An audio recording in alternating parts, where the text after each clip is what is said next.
माझे वडील आणि मी आमच्या घराकडे गेल्यानंतर साधारण 5 ते 10 मिनिटांनी 10 वाजून 40 मिनिटांनी काही अज्ञात 10 ते 15 जण तलवार घेऊन आम्हाला जीवे मारण्याचं संघर्ष रचून तलवारीने माझ्या कार्यालयाचं तोडफोड केलेलं आहे।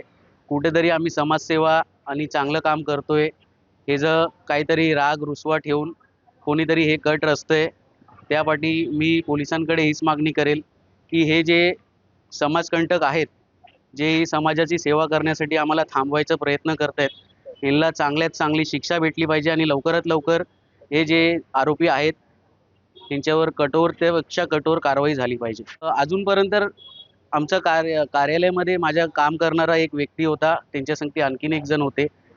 आम्ही नाही दिसलो त्यामुळे त्यांच्यावरती तलवारीने मारहाण करताना व्हिडिओमध्ये आलेला आहे आपल्या। परत आमचं काही पर्सनली कोणाशी काही दुश्मनी पण नाहीये किंवा कुठला वाद पण नाहीये। कुठेतरी आम्ही समाज विकास कामं करण्यात म्हणजे यशस्वी होतोय आणि लोकांची सेवा करतोय, ते बघण्यात लोकांना कुठेतरी प्रॉब्लेम होत असेल, त्यामुळे हे षडयंत्र रचलेलं आहे।